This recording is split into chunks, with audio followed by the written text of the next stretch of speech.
baby who is keeping everyone waiting, including Queen Elizabeth. Huge crowds are camped outside not only Buckingham Palace, but also the hospital where Prince William will take Kate when the time comes. It's a lot of pressure for a first-time mother who has the entire world waiting for her to be rushed to the delivery room. ABC's Lama Hassan is in London. Lama, I feel for you. I was there with you every single day, waiting, still nothing. Oh, absolutely. Good morning to you, Brianna. Yeah, as if it wasn't bad enough being a first-time mom, but can you imagine having the world's media camped outside the hospital where you are due to give birth? No pressure, huh? Well, yesterday we did get a little bit of a taste of what it will be like for Kate when she eventually does arrive here. Outside London St Mary's Hospital on Friday, an army of journalists stormed what they thought were William and Kate.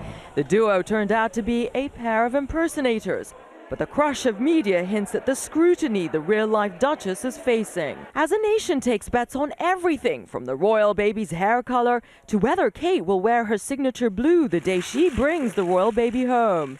It's clear that the already daunting pressure any first-time mom faces is magnified 1,000-fold for the Duchess. There is a little bit of pressure on Kate. I mean, obviously the eyes of the world are on her. It doesn't matter how cool and how sophisticated you are facing that many cameras.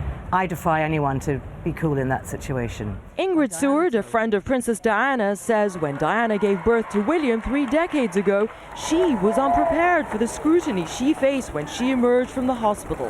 Now, Diana told me she was so overwhelmed that when they actually got into the car and drove around the corner, she burst into tears. She just was terrified.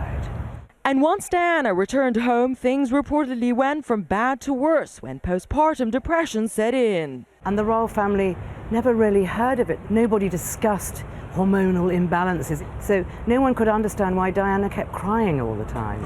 Royal watchers say it is a different time now, especially since Kate, unlike Diana, will have the support of not only her husband, but also a close-knit family.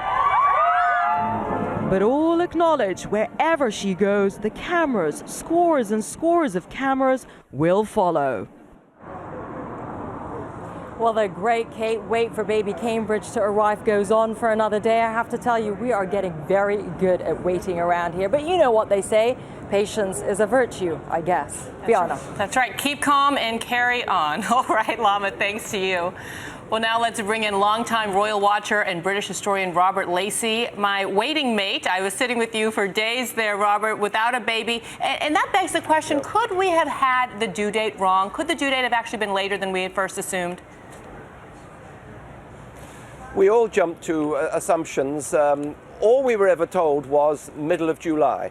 So people started thinking it was last weekend, it could just as well have been this weekend. All I can tell you personally is that about a week ago I was over there in the palace gardens at the big concert celebrating the coronation, 60th anniversary of the coronation of the Queen, and in the row beside me was Carol Middleton, the mother of Kate.